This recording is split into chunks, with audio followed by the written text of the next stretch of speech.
Hello everyone, very good evening. आप सभी students का बहुत बहुत स्वागत है आपके अपने परिवार अड्डा 24/7 पर। मेरा नाम है रूपम चकारा और कुछ खास इंपॉर्टेंट वर्ड्स लेकर आप लोगों के साथ जुड़ी हूँ जो कि आपके सभी एग्जाम्स के लिए बहुत ज़्यादा इंपॉर्टेंट होने वाले हैं। लेट मी टेल यू कि vocabulary is something which is very very important, क्योंकि अगर कोई भी सेंटेंस मैं आपसे पूछूँ और मैं कहूँ कि प्लीज़ एलैबोरेट दिस, या फिर मैं कहूँ आपसे कि ज़रा मुझे बताओ कि आप यहाँ इस सेंटेंस को पढ़कर क्या कॉम्प्रिहेंड कर पाए, तो अगर आपको उस सेंटेंस में यूज़ किए हुए वर्ड्स का मीनिंग ही नहीं पता है तो जाहिर सी बात है आप नहीं बता पाएंगे कि उस सेंटेंस का मतलब क्या है, कि वो सेंटेंस कहना क्या चाह रहा है। तो अगर आप बात करते हैं अपनी इंग्लिश को इम्प्रूव करने की, तो जाहिर सी बात है आपकी वोकैबुलरी बहुत स्ट्रांग होनी चाहिए, ताकि सेंटेंसेस में जो शब्द यूज़ किए गए हैं उनका मतलब आपको अच्छे तरीके से पता हो, तभी आप दिए गए सेंटेंस के मीनिंग को समझ पाएंगे। तो बहुत ज़रूरी है आप लोगों की वोकैबुलरी का स्ट्रांग होना। एक स्ट्रांग वोकैबुलरी बहुत ही एक ऐसा भी नहीं है कि आप यूं ही डेवलप कर लेंगे अपनी वोकैबुलरी बहुत अच्छी आपकी एकदम से हो जाएगी। Obviously it will take time, right. और एक और ख़ास बात यह है कि मैं हमेशा आपको बोलती हूँ, आज मैं फिर आप लोगों को बोल रही हूँ कि जब बात आती है बच्चों वोकैबुलरी की या फिर इंग्लिश सेक्शन की ही, तो मैं हमेशा आपको बोलती हूँ कि reading is something which is very very very important, right. Reading जो है बच्चे वो बहुत ही ज़्यादा इंपॉर्टेंट है। आप सभी स्टूडेंट्स को रीडिंग बहुत ही अच्छे तरीके से करके चलना है, ताकि रीडिंग से आपकी सिर्फ रीडिंग स्किल्स ही इम्प्रूव नहीं होती हैं, रीडिंग से आपकी ग्रामर, आपकी वोकैबुलरी और साथ ही आपकी कॉम्प्रिहेंशन स्किल्स भी इन्हेंस होती हैं। तो ज़रूरी है आप सभी स्टूडेंट्स के लिए कि आप लोग रीडिंग की एक हैबिट ज़रूर रखो। स्पेशली ऐसे एस्पिरेंट्स जो बैंकिंग एग्जाम की तैयारी कर रहे हैं, आप लोगों के लिए तो ये एक मस्ट डू थिंग है। You must do all this, you must have this reading habit, right. नहीं है तो धीरे धीरे आप अपने अंदर इस तरह की आदतों को ज़रूर इंक्लूड करें, राइट। मूविंग ऑन, बिना किसी देरी के चलते हैं आगे, और कुछ यहाँ वर्ड्स हैं जो मैं आप लोगों के साथ डिस्कस करूंगी। तो क्लास को, सेशन को शुरू करने से पहले आप सभी स्टूडेंट्स से रिक्वेस्ट है कि अपने सारे दोस्तों के साथ वीडियो को शेयर ज़रूर कर दीजिएगा, ताकि सारे बच्चे हमारे साथ यहाँ पर जुड़ जाएं और हम बिना किसी देरी के यहाँ से बढ़ लें बच्चों आगे। चलिए चल लेते हैं और यहाँ पर करते हैं शुरुआत। ऑलराइट, तो पहला शब्द जो आप लोग की स्क्रीन पर आपको लिखा हुआ नजर आ रहा है, इट इज डिटीरियोरेट। ठीक है, आपके सामने पहला वर्ड जो आपको लिखा हुआ नजर आ रहा है, इट इज डिटीरियोरेट। इसका मतलब क्या होता है?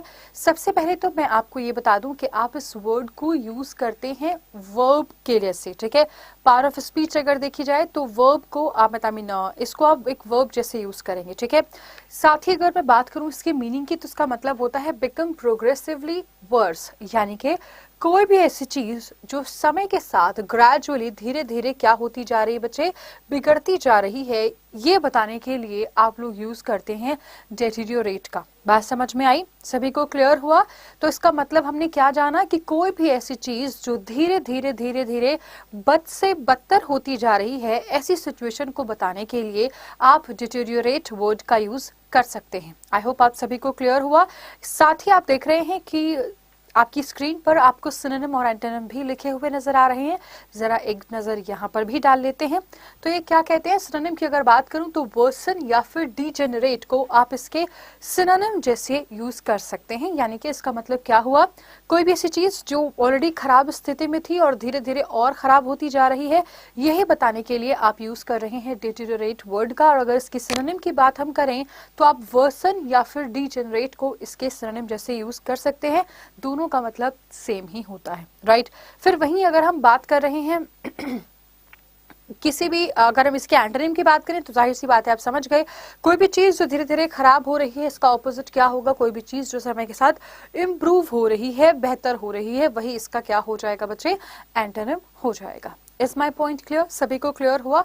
तो ये इसका एंटोनिम हो जाएगा। साथ ही आप देख रहे हैं कि आपके स्क्रीन पर एक सेंटेंस भी लिखा हुआ नजर आ रहा है जिसमें इस वर्ड का इस्तेमाल किया गया है। कहा गया है the condition of the patient is deteriorating, मतलब कि जो पेशेंट की जो हालत है, जो कंडीशन है, वो धीरे धीरे क्या होती जा रही है? खराब होती जा रही है, राइट। ये कहता है आपका दिया गया ये सेंटेंस। ठीक है, सभी को क्लियर हुआ? जल्दी बताएंगे सभी स्टूडेंट्स कमेंट बॉक्स में कि यस मैम क्लियर हो गया है। यहाँ पर जो वर्ड्स आप लोगों के सामने यहाँ पर मैंने लिखे हैं, इनके सिनोनिम और एंटोनिम लिखने का पर्पस ये नहीं है कि आपका काम आसान हो गया, अब आपको कुछ नहीं करना।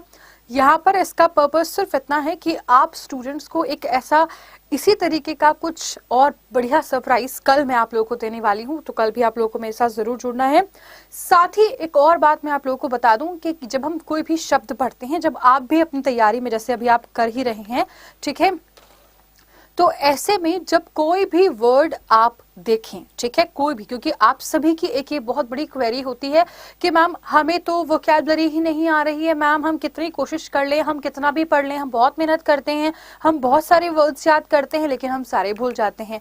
हाँ, बिल्कुल ऐसा ही होगा, लेकिन ऐसा ना हो उसके लिए आप लोगों को क्या करना है, कुछ छोटी छोटी सी चीजें हैं जो आप लोगों को ध्यान में रखनी है। अगले वर्ड पर पहुंचेंगे, लेकिन उसके पहले आप कुछ चीजें ध्यान रखिएगा। पहली चीज कि आप रीडिंग की हैबिट जरूर डालेंगे। दूसरी चीज कि उसमें आपको वर्ड्स मिलेंगे, उन वर्ड्स को आपको डिक्शनरी में उनकी मीनिंग आप लोग फाइंड कीजिएगा, ठीक है, कि किसी पर्टिकुलर वर्ड का क्या मीनिंग हो सकता है। कोशिश करें कि उस वर्ड को आप पिक्चराइज कर लें, ये एक अच्छा तरीका हो सकता है अपनी वोकैबुलरी को याद रखने का। दूसरा, अगर आपको ऐसे भी नहीं बात बन रही है तो किसी उस शब्द को किसी सेंटेंस में यूज कर दो, अपनी डेली लाइफ में अपने दोस्तों के साथ, फैमिली, भाई बहन के साथ, जहां पर भी उस वर्ड को यूज कर सकते हो कर दो। इतना भी नहीं बन रहा है अगर, तो फिर अब क्या करना है, अच्छे टीचर बन जाओ, उस वर्ड को अच्छे तरीके से समझो, उसके मीनिंग को समझो और उसको एक सेंटेंस में फ्रेम करो और किसी को सिखा दो। इतना तो कर सकते हो अपने लिए, इतना तो कर ही सकते हो ना, ठीक है, राइट। हैबिट बना लो।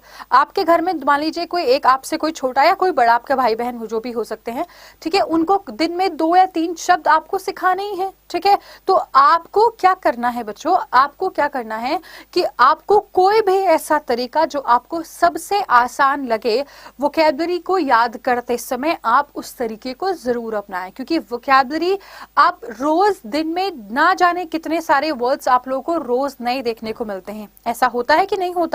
फिर अब आप ऐसा भी नहीं है कि आप सारे वर्ड्स जो आप देख रहे हैं आप कृष्ण तो हो नहीं, जो सारी चीजें आपके दिमाग में रह जाएंगी, ठीक है, भूलना ये स्वाभाविक है, भूलते तो आप हमेशा ही हो। तो आपको वोकैबुलरी को थोड़ा सा तरीके से, थोड़ा स्मार्टनेस के साथ आप लोगों को लर्न करना होगा, नहीं तो आप सीखोगे और आप भूल जाओगे, अब नए वर्ड सीखोगे और फिर आप भूल जाओगे। तो इस चीज से थोड़ा सा आप लोगों को बचना होगा, ठीक है। सेंटेंस में फ्रेम कर दें, निमोनिक्स के साथ आप उसको याद कर लें या फिर पिक्चराइज कर लें दिमाग में वर्ड को, वैसे निमोनिक तरीके से आप उसको रिलेट कर सकते हैं, या फिर एक अच्छे टीचर बन जाए और किसी को उस शब्द को सिखा दें, आप उसको भूलने के जो चांसेस हैं वो आपके कम है। साथ ही जितने भी नए वर्ड्स आपको रोज मिलते हैं, 5, 10 या फिर 15, 20 जितने भी हो सकते हैं, उन वर्ड्स को जहां पर भी आप नोट डाउन कर रहे हैं, at least once in a week आप उन सारे वर्ड्स को रिवाइज जरूर कर लें, ठीक है। कम से कम हफ्ते में एक बार आप अपनी सारी वोकैबुलरी को रिवाइज जरूर करें। ऐसा करने से आप की जो भूलने की जो एकदम आदत है ये, उसमें क्या होता है कि एक साइकिल होती है, I have already explain this, लेकिन एक साइकिल होती है, जैसे ही आप चीजों को रिवाइज करते हैं वो कहीं ना कहीं आपके सबकॉन्शियस माइंड में चीजें रिवाइज हो जाती हैं, ठीक है। हो सकता है कि आप उन वो शब्द को भूल जाओ, लेकिन धीरे धीरे आप ये चीज नोटिस करोगे कि एक वक्त आने पर क्या होगा कि आपको सारी चीजें याद रहेंगी, ठीक है, राइट। क्लियर हुआ? चलो अब बिना किसी देरी के चल लेते हैं अगले शब्दों पर। आगे हमारे पास कुछ और वर्ड्स भी हैं यहाँ पर, चलिएगा। सो आगे जो वर्ड आपकी स्क्रीन पर आपको लिखा हुआ नजर आ रहा है, it is incumbent, right. Incumbent is the word, इसको आप यूज कर रहे होते हैं एक एडजेक्टिव जैसे। इसका मतलब होता है necessary for someone as a duty और रिस्पॉन्सिबिलिटी। आपने एक वर्ड सुना होगा डिक्री, ठीक है, ऑर्डर तो सुना ही होगा सभी ने, ठीक है।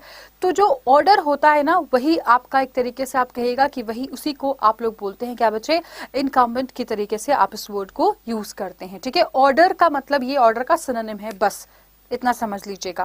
क्लियर हुआ? उदिशा मैम कहीं नहीं गई हैं, मैम यहीं पर है, मैम की तबीयत थोड़ी खराब है, ठीक है ma'am, she got that Covid infection, तो अभी वो रेस्ट कर रही हैं, she is here only, but तबीयत उनकी थोड़ी सी सही नहीं है तो इसलिए वो रेस्ट पर हैं, ठीक है। वैसे अब तबीयत ठीक है, बट ओमिक्रॉन उनको भी कोविड हुआ है तो वो भी अपने आप को उन्होंने क्वारंटीन किया हुआ है। Well, talking about this, the synonym of this particular word, something which is mandatory, something which is compulsory, as you can say, something which is, you can say order है, decree है. You cannot, say कि भाई मैं नहीं follow करता red lights, ठीक है? मैं नहीं follow कर रहा traffic rules. So you cannot do that. That is necessary for all, right? This is mandatory, this is compulsory for all. तो आपको इस word को समझना है. ये इसका सिनोनिम हो जाएंगे दोनों, ठीक है? वहीं अगर आप एंटोनिम की बात करें तो ऑप्शनल जो होगा वो इसका क्या हो जाएगा बच्चे? ऑप्शनल जो होगा वो इसका एंटोनिम हो जाएगा. क्लियर हुआ सभी को? चलिएगा आगे देखते हैं. आगे अभी एक सेंटेंस में यूज भी किया गया है, जरा देख लीजिएगा. कहा गया है कि the new guidelines are incumbent to follow, मतलब दे आर इम्पोर्टेंट और दे आर नेसेसरी और दे आर मैंडेटरी और they are compulsory to follow. Right, clear हुआ सभी को? आई डोंट थिंक कि अब किसी को यहाँ पर कोई भी प्रॉब्लम होगी. अब चलते हैं यहाँ से थोड़ा सा आगे. Okay, So you have another word on the screen which says unregenerate, ठीक है? एक और शब्द आपकी स्क्रीन पर लिखा गया है which is unregenerate. इसको आप लोग यूज करेंगे एक एडजेक्टिव जैसे और इसका मतलब होता है incorrigible, right? इसका मतलब क्या होता है बच्चे? इसका मतलब क्या होता है? incorrigible होता है. आप लोग परेशान ना हो, she is fine now, अभी वो ठीक है, लेकिन जाहिर सी बात है 14 डेज के लिए क्वारंटीन होना जरूरी है, तो अभी उन्होंने अपने आप को क्वारंटीन किया हुआ है, ठीक है? राइट, बाकी आप सब बच्चों की जो वेल विशेस हैं ही उनके साथ, तो she'll be soon, I mean she'll be well soon.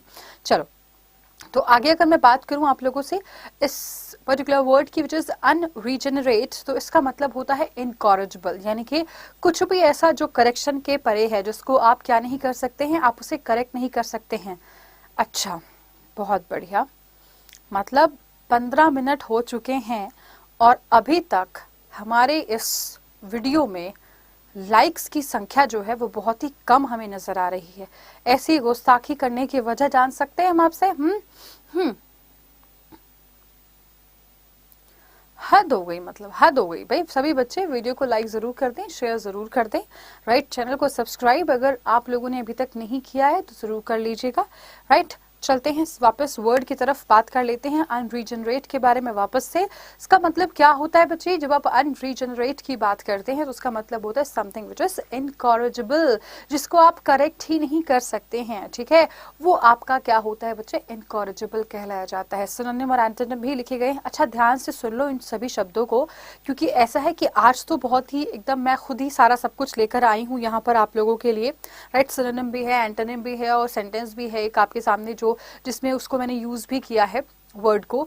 तो अभी तो सारी खिचड़ी पकी पकाई आप लोगों को मिल रही है, लेकिन एक सरप्राइज टेस्ट के लिए भी तैयार रहें, ठीक है? सरप्राइज टेस्ट के लिए भी आप लोगों को तैयार ही रहना है.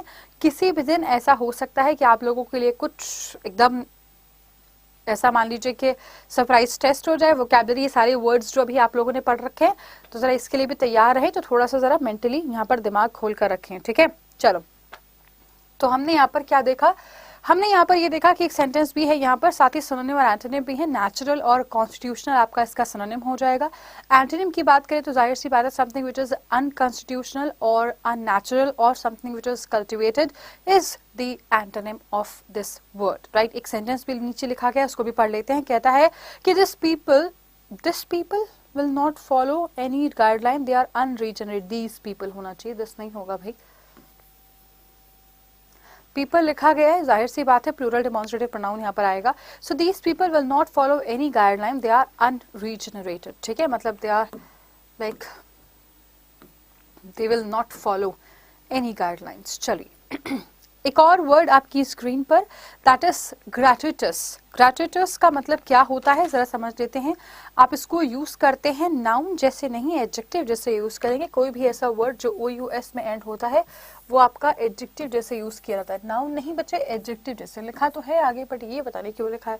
चलो, something which is done without good reason, मतलब कुछ भी ऐसा जो एक तरीके से कहो कि something which is kind of irrational, जो बस कर दिया जाता है, ठीक है? उसके लिए आप यूज करते हैं इस वर्ड का. मतलब बिना सोचे समझे, विदाउट एनी रीजन, बस कोई भी काम जो एक तरीके से कर दिया जाता है उसके लिए आप इस वर्ड का यूज करते हैं. Something which is irrational, not justified is gratuitous, ठीक है? अगर सिनोनिम की बात करें तो आप देख सकते हैं समथिंग विच इज अनजस्टिफाइड या अनवारंटेड, मतलब जो जस्टिफाइबल नहीं है, ठीक है। Something which is not rational, something which is not justified is gratuitous. समझ में आया आप सभी को? क्लियर हुआ? हाँ जी। तो यहाँ पर देखेंगे सभी बच्चे कहाँ पर क्या कहा गया है। यहाँ पर आप देख सकते हैं सभी के लिए यहाँ पर सिनोनिम लिखे गए हैं। अनजस्टिफाइड और अनवारंटेड को आप इसके सिनोनिम जैसे यूज कर सकते हैं। वहीं अगर मैं बात करती हूँ इसके एंटोनिम के बारे में, तो जस्टिफाइबल जो होगा या फिर नेसेसरी जो होगा वही आपका इसका क्या हो जाएगा, इसका एंटोनिम हो जाएगा। एक और सेंटेंस यहाँ पर आपकी स्क्रीन पर लिखा गया है, वो भी जरा पढ़ लेते हैं। कहता है पीपल अरोज ग्रेचुइटस वायलेंस, यानी कि बेवजह ही लोगों ने क्या कर दिया, मतलब कोई ऐसा कोई बहुत बड़ा मुद्दा नहीं था, बट स्टिल लोगों ने यहाँ पर क्या कर दिया बच्चे। इम्प्रॉम्प्टू का मतलब होता है when you are not prepared for something. आपने सुना होगा एक वर्ड एक्सटेम्परे, है ना। आप लोगों ने एक वर्ड सुना होगा एक्सटेम्परी। एक्सटेम्परी आपके जब स्कूल में आप छोटे बच्चे रहे होंगे, है ना, तो स्कूल में कभी इस तरीके के प्रोग्राम्स हुआ करते थे कि अचानक से टीचर आती थी, या सैटरडेज को, मतलब बेसिकली हमारे स्कूल में ऐसा होता था कि सैटरडेज को इस तरीके के प्रोग्राम्स हुआ करते थे, जिसमें क्या करते थे कि बच्चों के साथ कुछ गेम, मतलब kind of a part of a game, ये ऐसा चीजें हुआ करती थी जिसमें आपको एक स्लिप देते थे, उस पर कुछ भी लिखा होता था, आपको उसी टॉपिक के बारे में बोलना होता था, ठीक है। नॉस्टैल्जिया हो गया आप लोगों को, है, बहुत बढ़िया। तो extempore is basically the synonym of this impromptu, ठीक है। तो इम्प्रॉम्प्टू का जो सिनोनिम होता है वो एक्सटेम्परे होता है। एक्सटेम्परे का मतलब क्या होता है, when you do something when you are not prepared for that, ठीक है। मतलब बिना प्रिपरेशन के बस ऐसे ही आपने एकदम तुरंत आप खड़े होते हैं, आपको बोलते हैं कि ठीक है इस टॉपिक के बारे में बोलना शुरू करो, और आप बोलना शुरू कर देते हैं, ठीक है। Right, so this was the word, ठीक है। क्लियर हुआ सभी को? एक और खास बात, आप सभी के टीचर्स आप लोगों को बार बार हर एक सेशन में बता रहे हैं कि भाई कुछ खास, कुछ नया, कुछ बहुत अच्छा लेकर आएंगे आपके सभी टीचर्स आप लोगों के लिए। तो आपके सभी बैंकिंग एग्जाम्स को ध्यान में रखते हुए मेरे पास आप लोगों के लिए कुछ बहुत स्पेशल है। सबसे पहली चीज तो ये है कि क्या ये बात होने वाली है, क्या कुछ होने वाला है, ये मैं आप लोगों को बता दूं कि कल आपके सभी टीचर्स आप लोगों के लिए कुछ बहुत स्पेशल प्लान कर रहे हैं। आपके सभी सेशंस कल बहुत इंपॉर्टेंट होने वाले हैं, और साथ ही सेशंस के साथ आपको कुछ खास गिफ्ट भी मिलने वाला है, एक छोटा सा आपके टीचर्स की तरफ से, जो आपकी प्रिपरेशन में बहुत काम आने वाला है, राइट। लेकिन एक और बात आपको पता होनी चाहिए, वो क्या कि मैं क्या कर रही हूँ, मैं भी थोड़ा सा डिस्क्लोज करना चाहती हूँ कि कल शाम के 4 बजे वाले सेशन में हम लोग क्या करने वाले हैं। ग्रामर एक ऐसा पोर्शन है जो कन्फाइंड है, बट स्टिल कई बार स्टूडेंट्स उसमें गलती कर जाते हैं। तो प्रीवियस ईयर क्वेश्चंस को ध्यान में रखते हुए, प्रीवियस ईयर पैटर्न्स को ध्यान में रखते हुए, आपके सभी बैंकिंग एग्जाम्स में आपके खत्म नहीं हुआ है सेशन सेशन खत्म नहीं हुआ। I have so many things अभी, और there are so many words, right, we will be discussing, आगे फ्रेजल वर्ब्स भी हैं, but yes I just want to inform you this कि कल का जो हमारा सेशन होने वाला है ना, कल के सेशन में हम लोग करने वाले हैं टॉप 50 ग्रामर रूल्स को revise along with the examples, ठीक है, राइट। तो टॉप 50 रूल्स को हम लोग रिवाइज करने वाले हैं कल के सेशन में। तो आप सभी स्टूडेंट्स से रिक्वेस्ट है कि अपने सारे दोस्तों के साथ पूरी एकदम जमा चौकड़ी जमानी है हमें यहाँ पर, ठीक है। शाम 4 बजे आप लोग जरूर जुड़िएगा। साथ ही गिफ्ट तो आप लोगों के लिए है ही, जो कि बहुत इंपॉर्टेंट होने वाला है आप लोगों की प्रिपरेशन के लिए। सेशन अभी चल रहा है, अभी खत्म नहीं हुआ है, आप लोग शेयर करते रहो, राइट। चलते हैं आगे, ओके, एक सेकेंड, ठीक है जी। तो आगे एक और शब्द आप लोग की स्क्रीन पर, दैट इज डिसेंट। डिसेंट का क्या मतलब होता है जरा समझते हैं, ठीक है। यहाँ पर डिसेंट का मतलब क्या होता है जरा समझ लेते हैं, एक बार पढ़ लेते हैं। डिसेंट वैसे क्या होता है, जैसे मान लीजिए आपने मुझसे कोई बात कही, ठीक है, और मेरा जो ओपिनियन है, मेरी जो आपने जो भी मुझसे कहा, मेरा ओपिनियन वो नहीं है, मैं वैसा नहीं मानता या मानती जैसा आप कह रहे हैं, यानी कि आपकी ओपिनियन से मेरी जो ओपिनियन है वो अलग है, राइट। तो यहाँ पर क्या हुआ, आप जो सोच रहे हैं मैं उससे एग्री ही नहीं कर रही हूँ, तो यही मेरा डिसेंट है। जरा एक बार समझते हैं, देखो लिखा क्या गया है। डिसेंट को आप नाउन जैसे तो यूज करते ही हैं, साथ ही इसका मीनिंग लिखा गया है द होल्डिंग और expression of opinion variant with others commonly और ऑफिशियली हेल्ड होना चाहिए। कॉमनली एन नहीं होगा, कॉमनली और ऑफिशियली हेल्ड मतलब क्या, मतलब ये कि जनरली जो बात मानी जाती है लोगों के द्वारा एक्सेप्टेबल है, ठीक है, उस बात पे मैं एग्री नहीं करता हूँ, सिंपल, ठीक है। यही मेरा डिसेंट है। जब मेरा जो एक तरीके से कहो मेरा जो मानना है, मेरी जो ओपिनियन है वो आपके ओपिनियन से अलग है, यही तो डिसेंट है। हिंदी में भी लिखा गया है मतभेद, बहुत ही सिंपल शब्दों में लिखा गया है, ठीक है, तो आप समझ सकते हैं। चलिएगा आगे बात करते हैं सिनोनिम के बारे में। तो आप डिसएग्रीमेंट और चाहे तो ऑब्जेक्शन को भी इसके सिनोनिम जैसे यूज कर सकते हैं, साथ ही प्रोटेस्ट को भी आप इसके सिनोनिम जैसे यूज कर सकते हैं। Is my point clear? सभी को क्लियर हुआ? अगर एंटोनिम की बात करें तो जाहिर सी बात है कोई भी ऐसी चीज जिस पे आप डिसएग्री कर रहे हैं उसका ऑपोजिट क्या हो सकता है? एग्रीमेंट हो जाएगा। सभी को क्लियर हुआ? उसका ऑपोजिट क्या हो जाएगा बच्चे? एग्रीमेंट हो जाएगा। आप चाहे तो एक्सेप्टेंस को भी इसके एंटोनिम जैसे यूज कर सकते हैं। आपके सामने एक और सेंटेंस भी यहाँ पर है, उसको भी जरा पढ़ लेते हैं। कहता है क्या? People are expressing their dissent violently. अब यहाँ पर लोग जो है वो अपना जो मतभेद है इनके सरकार ने, जैसे क्या आया था हमारा NRACET, राइट, तो उसमें क्या था कि हम ये देख रहे थे कि लोग जो है मतलब बहुत ज्यादा इस सिटीजनशिप एक्ट को लेकर बहुत ज्यादा एकदम गुस्साए हुए थे, है ना। अरे कैसे फंस गया भाई। हाँ जी, तो लोग जो थे वो बहुत ही ज्यादा गुस्साए हुए थे सिटीजनशिप एक्ट को लेकर, और सरकार ने जो कुछ भी कहा था उस पर एग्री नहीं कर रहे थे, है ना। और ऐसे में कई जगह पर हमें सुनने को मिले कि दंगे हो गए। तो ये बहुत सारी चीजें, मैंने क्या बोला? मैंने कुछ गड़बड़ बोल दिया ना।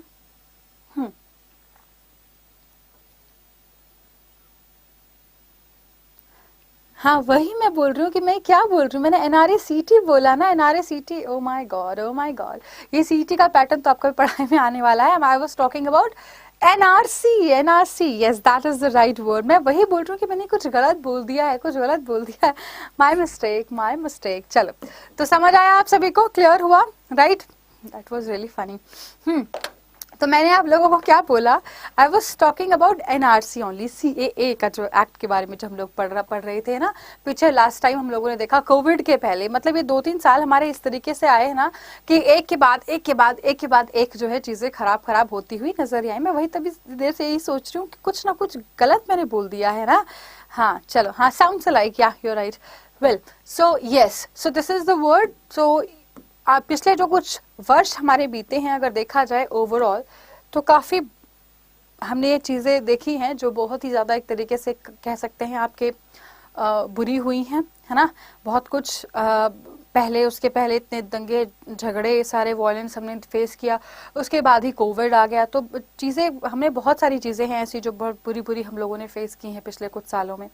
भगवान करे कि आने वाला ये साल जो भी हमारा चल रहा है, अभी शुरू ही हुआ है, ये सबका अच्छा रहे और इस तरीके की चीज़ें हमें ना देखने को मिले तो ही बेहतर है, ठीक है, राइट। और हाँ, हमारा ये NRACET वाला जो ये पैटर्न है ये जल्दी ही इम्प्लीमेंट हो और हम लोग तरीके से फिर तैयारी करें, राइट। फिर आप लोगों को ऐसे भटक के पढ़ना ना पड़े कि ये बैंकिंग वाले बच्चे हैं, ये SSC वाले बच्चे हैं, फिर सबके लिए एक कहानी हो जानी है। चलिए, सो यस, अब चलते हैं आगे। You have another word on the screen which is wrath. Wrath का क्या मतलब होता है? एक व्यक्ति जो बहुत गुस्सा होता है, बहुत एंग्री होता है, तो ये उसका वही गुस्सा, एक्सट्रीम एंगर बताने के लिए आप इस वर्ड का यूज कर रहे होते हैं, ठीक है। एक्सट्रीम एंगर बताने के लिए आप इस वर्ड का यूज कर रहे होते हैं। अगर सिनोनिम की बात करें तो आप रेज, फ्यूरी और आउटरेज्ड को भी इसके सिनोनिम जैसे यूज कर सकते हैं, ठीक है। ये तीनों ही वर्ड्स ऐसे हैं जो बहुत ही ज्यादा गुस्सा बताने के लिए आप यूज करते हैं। वेरी गुड, बहुत बढ़िया। एक और वर्ड अगर आप लोगों को याद हो तो जब मेरी स्टार्टिंग में क्लासेस यहाँ पर हुई थी तब मैंने आपको निमोनिक के साथ सिखाया था। क्या बच्चे? आइरेट, है ना। बताओ आप में से कितने बच्चे ऐसे हैं जिन बच्चों को ये वर्ड याद रहा? बताओ जरा, ऐसे कितने स्टूडेंट्स हैं यहाँ पर जिनको ये वर्ड याद रहा? सिर्फ एक ही बच्चा ऐसा है, बाकी तो मैंने क्या बोला, आप लोगों को तो पढ़ने के बाद बस भूलना ही आप लोगों को याद रहता है, बाकी और कोई चीज आप लोगों को याद नहीं रहती। तो जरा याद रखो, इस चीज को सोच समझ कर ही आप लोगों को मतलब ये सब चीजें आपके दिमाग में होनी चाहिए, ठीक है। ऐसा नहीं है कि मतलब पढ़ते रहो और पढ़ कर भूलते रहो। देखो आजकल तो तुम लोग की जिंदगी इतनी आसान हो गई है ना। एक समय ये हुआ करता था, मतलब आई एम नॉट कंपेयरिंग, मैं वो बड़े बुजुर्ग दादाजी जैसी बातें नहीं कर रही हूँ कि हमारे जमाने में ऐसा हुआ करता था। मैं भी कोई बुढ़ी नहीं हूँ, ठीक है, मैं अपने जमाने की बात नहीं कर रही हूँ, but I am just saying कि अब चीजें कितनी ज्यादा एकदम एक तरीके से कहो कि आसान हो गई हैं सभी कुछ, कि आप लोगों के लिए आप ये मान के चलो सब कुछ तो यहीं पर है, एक क्लिक पर मिल जाता है सब कुछ, है ना। आपको कुछ नहीं भी करना अगर नहीं होता, अगर आपका मन नहीं है चीजों को रिवाइज करने का, तो यूट्यूब के तो आप एडिक्टेड हो, है ना। तो आप बस करो क्या कि वही पुरानी वीडियो उठाकर एक बार वापस देख लो, उसको डबल स्पीड पे देख लो, इतना तो कर सकते हो अपने लिए, ठीक है।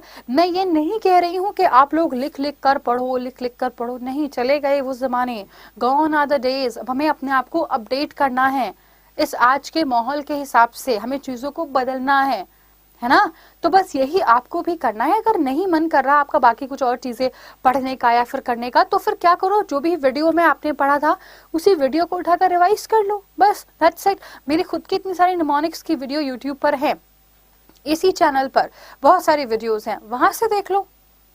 पर क्या करें मैम, कोई करे तब तो। दिख रही हैं बातें हमारी। चलो अगेन, अगर एंटोनिम की बात करें तो कामनेस, फोरबियरेंस और पेशेंस को आप इसके एंटोनिम जैसे यूज कर सकते हैं। बिना देरी के चल लेते हैं अगले क्वेश्चन पर। We have another word on the screen which is detain. Detain का मतलब basically to hold someone back, ठीक है। इस सेंस में आप यूज कर रहे होते हो डिटेन वर्ड का। फोन में सब मिल जाता है, पर क्या करें, हमारी उंगलियां तो सर्च इंस्टाग्राम को ही करती हैं ना। और आजकल तो ये अलग और एक ट्रेंड हो गया है रील्स का, है ना। तो बस अब हमारी जो उंगलियां हैं वो ढूंढ रही होती हैं रील्स को ही सिर्फ, ठीक है। फेसबुक पर देख लो, यूट्यूब पर, या फिर आप देख लो कि शॉर्ट वीडियोस हैं, शॉर्ट वीडियोस में लोगों ने तूफान मचा रखा है, और आप भी उसी चीज को, उसी एक तरीके से कहो ना कि डिस्ट्रैक्शन है। कहने को एक बहुत ही छोटी सी चीज है कि कुछ सेकंड्स की है तो वीडियो होती है, बट स्टिल वो एक बहुत बड़ा डिस्ट्रैक्शन होती है हमारे लिए, ठीक है। तो इस तरह के डिस्ट्रैक्शन से बचो जरा, ठीक है।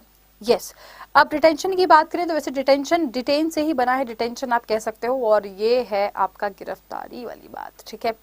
ठीक है, तो वहीं से ये बात आपकी आ गई है। तो ये कहता है keep someone from proceeding by holding them back, ठीक है। तो किसी को आगे बढ़ने से रोकना क्योंकि उनको पीछे से आपने पकड़ रखा है। ये आप अपने दोस्तों के साथ करते हैं ना, जाने नहीं देंगे तुझे, आज तो चाहे कितनी भी कोशिश कर ले बट जाने नहीं देंगे तुझे, ठीक है।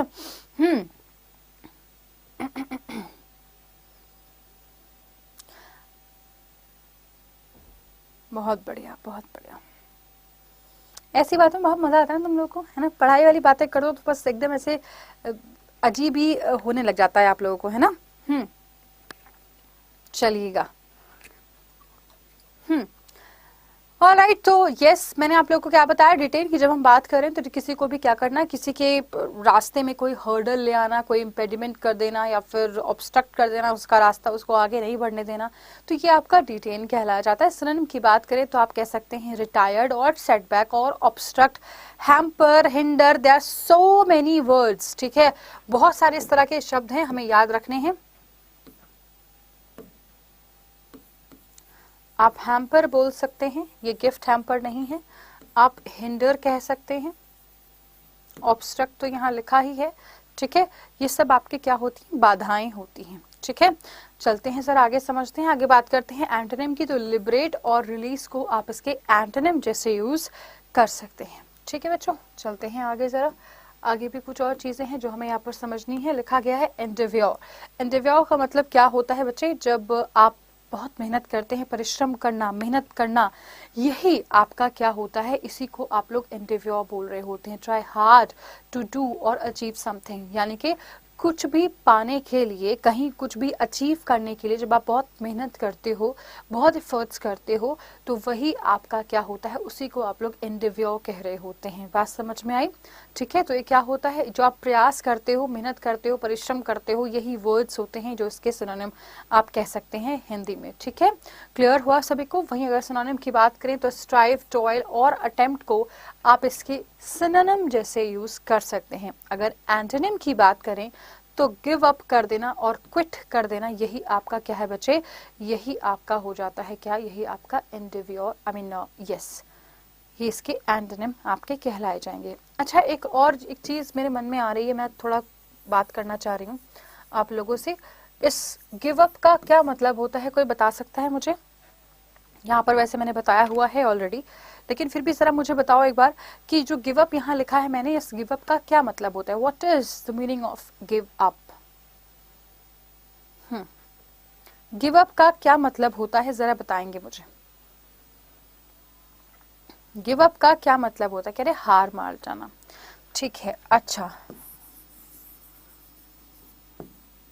फिर गिवन का क्या मतलब होता है?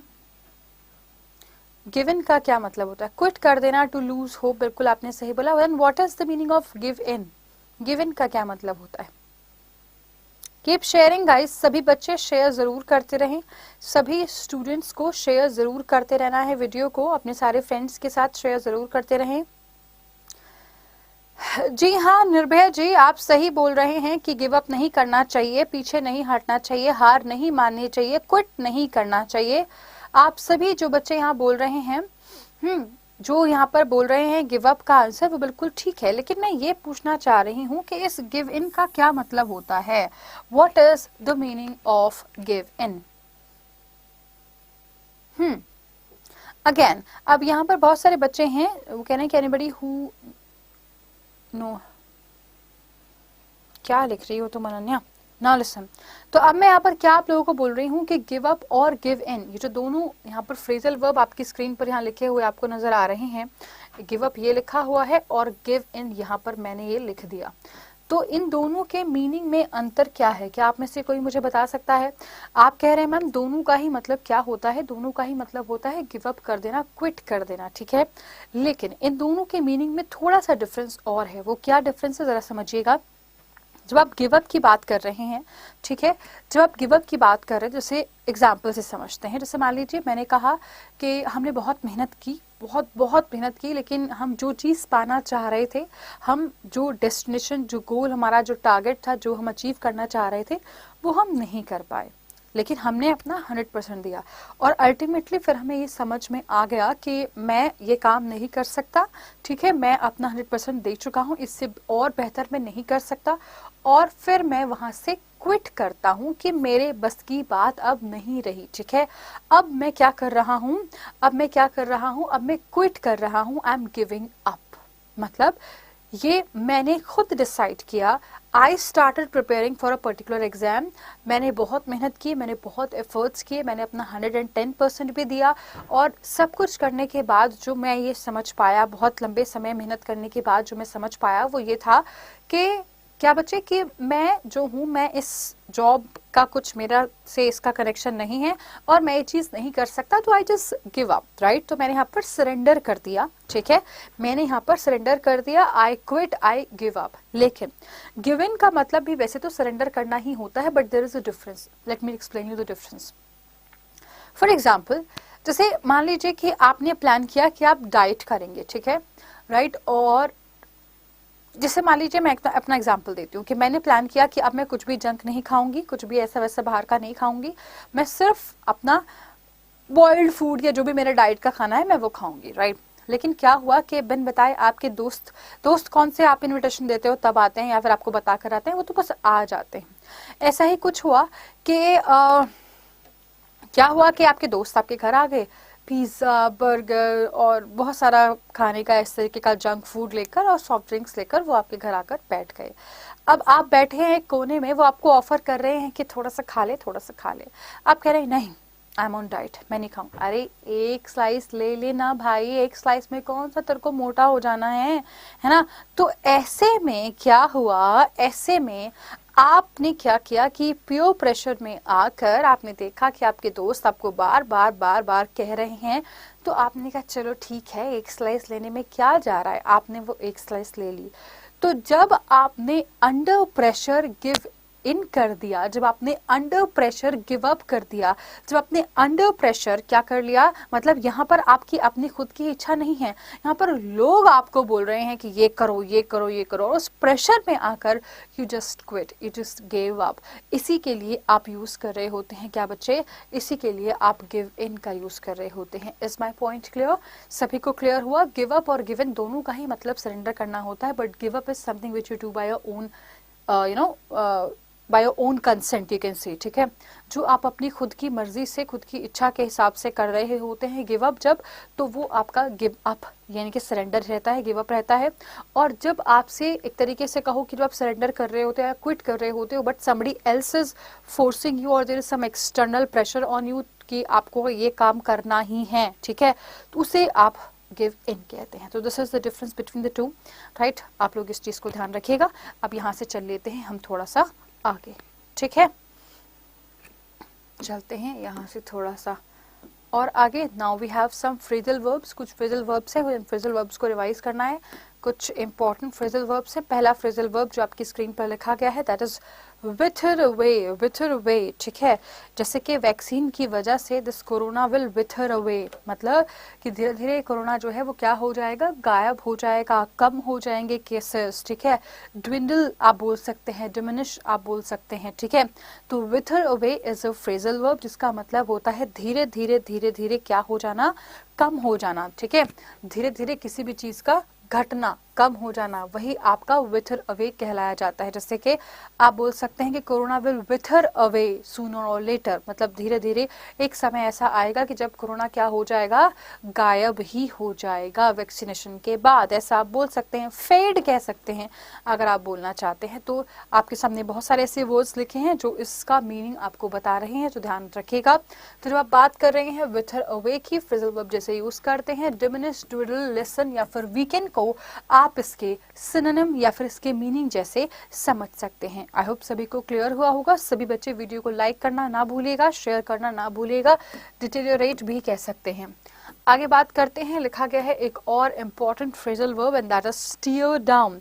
टीयर डाउन का मतलब क्या होता है जरा अच्छे तरीके से समझते हैं। ये भी एक फ्रेजल वर्ब है और ये जो फ्रेजल वर्ब्स मैं आप लोगों के साथ डिस्कस कर रही हूँ ना, ये सारे फ्रेजल वर्ब्स आपके न्यूज़पेपर द हिंदू के एडिटोरियल से लिए गए हैं, ठीक है, द हिंदू एडिटोरियल से लिए गए हैं। ये सारे वर्ड्स आप लोगों के लिए, सारे वर्ड्स जो मैंने अभी डिस्कस किए और ये सारे फ्रेजल वर्ब्स जो मैं अभी आप लोगों से डिस्कस कर रही हूँ, ये सब आपके द हिंदू के ही हैं, ठीक है।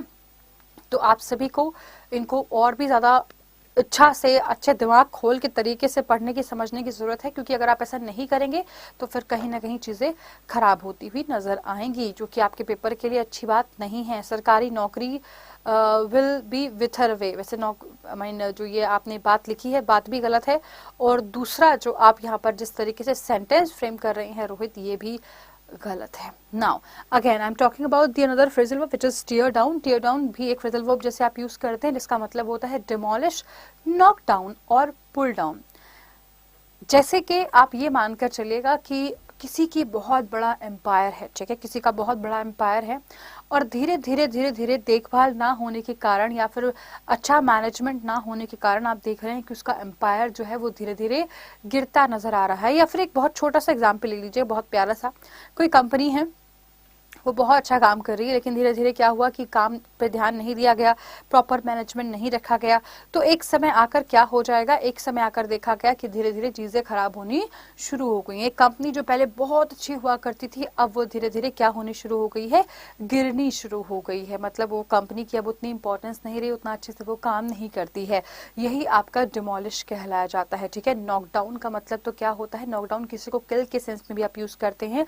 पुल डाउन जो होगा वो सही वर्ड यहाँ पर, आई मीन सही फ्रेजल वर्ब हो सकता है। डिमोलिश का मतलब है धीरे धीरे किसी भी चीज का खत्म हो जाना, जीरो के कागार पर आ जाना, या फिर किसी भी चीज का एक तरीके से कहो डिस्ट्रॉय हो जाना, या फिर एक और वर्ड होता है आपने सुना होगा रुइन, ठीक है। तो ये सारे वर्ड्स जो हैं आपस में क्या हो जाएंगे बच्चे, ये सभी आपके क्या हो जाएंगे, सिनोनिम हो जाएंगे। आप कोलैप्स भी कह सकते हैं, ठीक है, राइट, इरोड भी कह सकते हैं। सभी को क्लियर हुआ? आई होप ये सभी को समझ में आ गया है, ठीक है। चलते हैं आगे। ऑल राइट, आगे एक और अच्छा सा यहाँ पर लिखा गया है आप लोगों के सामने फ्रेजल वर्ब, जो क्या कहता है जरा समझ लेते हैं। लिखा गया है हंकर डाउन। हंकर डाउन भी एक फ्रेजल वर्ब है, न्यूज़पेपर से ही लिए हैं सारे, आपके एडिटोरियल से ही हैं सारे। देखो कहता है क्या, to stay in a particular place for a long time specially for protection, to prepare yourself to stay focused on a task in order to achieve something, या फिर to sit on your heel by bending your knees, squat करना। यानी कि हंकर down का मतलब क्या होता है, जैसे कि अभी हम लोग बात कर रहे थे उदर्शा मैम के बारे में, ठीक है। तो अभी उन्होंने क्या कर लिया है, अपने आप को क्वारंटीन कर लिया है। तो क्वारंटीन का मतलब भी क्या होता है, अपने आप को थोड़े दिनों के लिए आइसोलेट कर लेना। हंकर डाउन वन सेल्फ मतलब क्या हुआ कि बाकी सबसे अपने आप को क्या कर लेना, थोड़ा अलग कर लेना for a long period of time. ज्यादा समय के लिए हम एक दूसरे से दूर नहीं रह सकते हैं ना, बातचीत किए बिना या फिर अपने दोस्तों से मिले बिना, अपनी फैमिली से मिले बिना हम लोग नहीं रह सकते। बट कई बार परिस्थितियां ऐसी हो जाती हैं, कई बार हम लोग इतने आप फर्म डिटरमाइंड होते हैं कि नहीं बस पढ़ाई करनी है तो अब किसी से नहीं मुलाकात करनी है, आइसोलेट कर लेते हैं अपने आप को, जो नहीं करना चाहिए। क्योंकि मैंने ये चीज़ की थी और मेरे लिए वर्क बिल्कुल भी नहीं किया। हो सकता है कि आपके लिए कर जाए क्योंकि आप कोई इंट्रोवर्ट पर्सन है, बट अल्टीमेटली इंट्रोवर्ट है, एक्सट्रोवर्ट है, एम्बीवर्ट है, कोई भी वर्ट है, बट होता क्या है ना कि एक एट द एंड जब आप धीरे धीरे एक तरीके से कहो अपने आप को आइसोलेट कर लेते हो, तो कहीं ना कहीं आपका जो ये एक इमोशनल जो बैलेंस है वो बिगड़ता रहता है, ठीक है। और उसके लिए आपको आपकी फैमिली, आपके पेरेंट्स, आपके भाई बहन या अपने दोस्तों की जरूरत पड़ती ही पड़ती है, ठीक है। तो जब आपका इमोशनल ब्रेकडाउन होगा उस टाइम आपको सपोर्ट करने के लिए कोई नहीं होगा, जो कि होना चाहिए, ठीक है। तो ये चीज़ थोड़ी सी आप मिस आउट कर जाओगे, फिर आप और भी ज़्यादा लोनली फील करोगे। तो इट्स बेटर कि आप अपने आप को आइसोलेट मत करो अगर पढ़ाई के दौरान हो तो। हंकर डाउन जो है वो लिया गया है अभी कोरोना के टाइम से ही word, I mean phrasal verb लिया गया है, जिससे कि जिसको भी कोविड इन्फेक्शन हो रहे हैं वो अपने आप को क्या कर लेते हैं, they used to hunker down themselves. मतलब क्या कि they used to isolate themselves, ठीक है। ये किसी भी और तरीके का भी हो सकता है, जरूरी नहीं है कि कोविड की वजह से ही आप अपने आप को आइसोलेट करो। जैसे मैंने बताया भी कि कुछ बच्चे पढ़ाई को लेकर भी अपने आप को बिल्कुल आइसोलेट कर लेते हैं, ठीक है। तो ये सब नहीं करना चाहिए, ये मेरी पर्सनल एडवाइस है। बाकी जो स्क्वाट की पोजीशन होती है उसको भी आप हंकर डाउन कह सकते हैं। Hope you understand that. Is it clear? Moving on. लिखा गया है बर्स्ट आउट। ये तो इजी है, वैसे ये तो आप सभी ने सुना भी है बहुत ज़्यादा अच्छी तरीके से, आपको पता भी है। बर्स्ट आउट का मतलब क्या होता है, to flow out, basically flow out something suddenly with great force. Pipe देखा है ना आप लोगों ने, जाहिर सी बात है, आप जब टैप ऑन करते हैं तो आप क्या करते हैं कि उसके ऊपर हाथ रख लेते हैं। कभी कभी खेलने के लिए करते हैं, गाड़ी वाड़ी ऐसे वॉश कर रहे होते हैं तो फिर हम ऐसा जनरली करते हैं कि पाइप जो होता है उसके ऊपर हाथ रख लेते हैं, फिर वो अचानक से जब प्रेशर आता है तो हाथ हटाते हैं, फिर बहुत सारा एकदम पानी एक साथ ऐसे निकल के आता है। तो वो क्या है, burst out. Balloon burst out करते हैं, एकदम फोर्स से क्या होती है, सारी हवा बाहर निकल जाती है, ठीक है, राइट। तो ऐसे आप समझ सकते हैं, हाउस पाइप कह सकते हैं, जी हाँ बिल्कुल।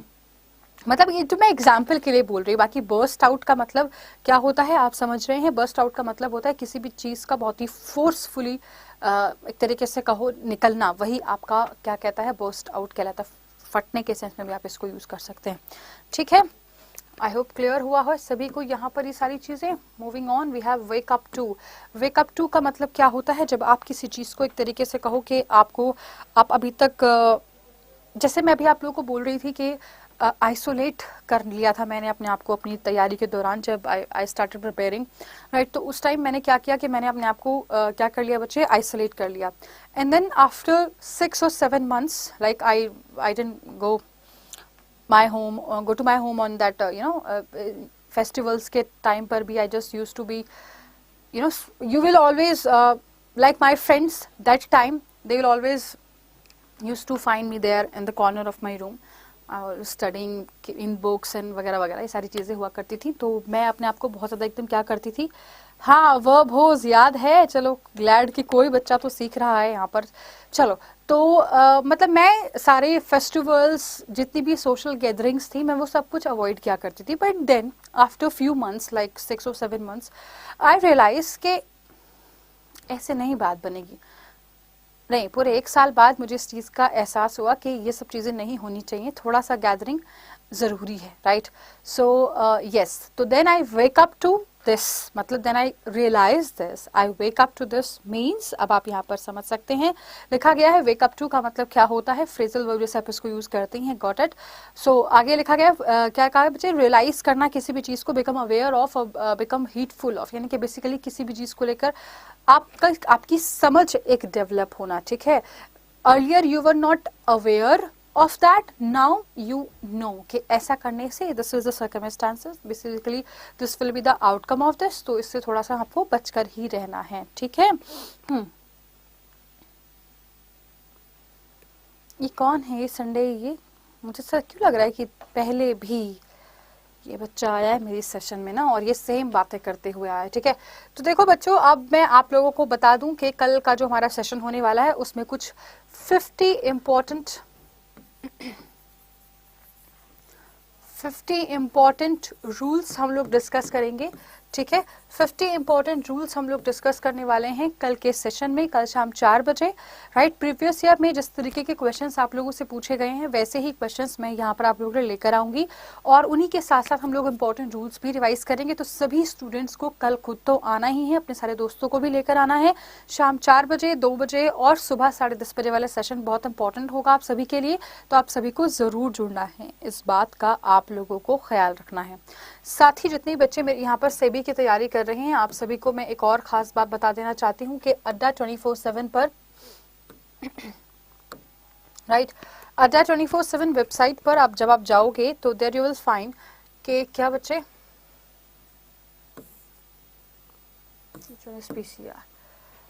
ओके, सो यहाँ जैसे ही आप वेबसाइट ओपन करोगे अड्डा 24/7 की, तो यहाँ पर आपको एक डेडिकेटेड बैच नजर आएगा सेबी के लिए, ठीक है। आप अगर इंटरेस्टेड हैं तो आप उस बैच को जरूर परचेज कर लीजिएगा, क्योंकि ये बहुत ही इंपॉर्टेंट होने वाला है आप सभी के लिए। सर्च कर लेते हैं सीधा,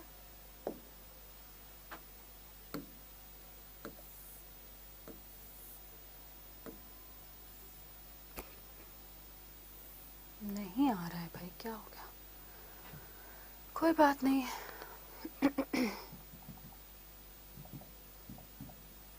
तो यहाँ पर जैसे ही आप सर्च करोगे, ठीक है, जैसे ही आप सर्च करोगे there you will see the batches, right. Paper phase 1 का जो पेपर होने वाला है उसमें इंग्लिश सभी में आएगी, चाहे आप जनरल स्ट्रीम, लीगल स्ट्रीम या फिर आईटी कोई भी किसी भी स्ट्रीम से तैयारी कर रहे हो, ठीक है, उन सभी में आपका ये आएगा ही आएगा इंग्लिश। तो आप देख सकते हो मैं यहाँ पर आपको सब जगह नजर आऊंगी, राइट। इन तीनों का अगर आपको एक्सेस चाहिए तो वो सारा का सारा आपको बैंक महापैक प्लस में मिल जाएगा। बैंक महापैक प्लस में आपके बाकी जितने भी बैंक एग्जाम्स है वो भी इसमें कवर्ड है, राइट, और ये तो कवर्ड है ही, ठीक है। आपको करना क्या है, आप सभी जाएंगे यहाँ पर, देखिएगा सारी डिटेल आपको यहाँ पर मिल जाएगी। ये 14 तारीख से शुरू होने वाला बैच है, 14 इज लाइक परसों को, ठीक है। आई थिंक 17 से हो गई डेट, लिखा होगा यहाँ पर, आप देख सकते हैं 14 से ही शुरू हो रहा है, ठीक है, 14 से ही शुरू हो रहा है। तो आप सभी स्टूडेंट्स बिल्कुल तैयार रहें। और ये देख सकते हैं आप इसको परचेज कैसे करना है, 15,999 का यहाँ पर आपको प्राइस नजर आ रहा है। लेकिन जहां आपको लिखा हुआ नजर आए एंटर कूपन कोड, तो यहाँ पर आपको एक कूपन कोड एंटर करना है विच इज Y406, ठीक है। अप्लाई पर क्लिक करें and there you will see the difference in the price.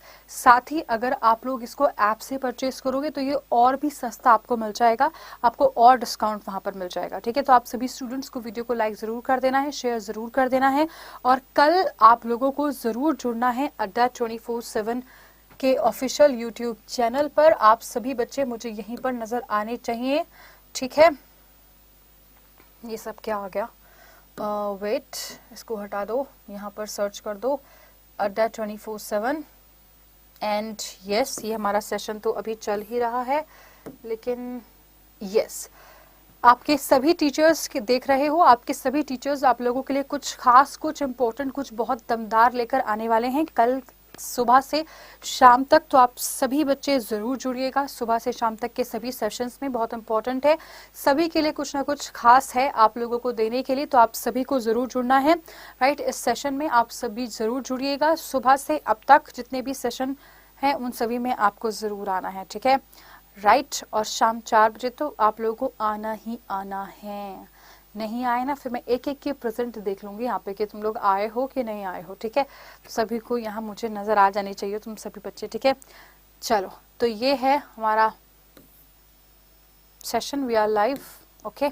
तो ये चल ही रहा है, सभी बच्चे वीडियो को लाइक जरूर कर दीजिएगा, शेयर जरूर कर दीजिएगा, लाइक कर देंगे, शेयर कर देंगे सभी बच्चे। अभी के लिए इतना ही रखते हैं सेशन, चैनल को सब्सक्राइब करना भी नहीं भूलना है, ठीक है। Alright, so bye bye, take care, see you guys tomorrow at 10:30 a.m. Take care.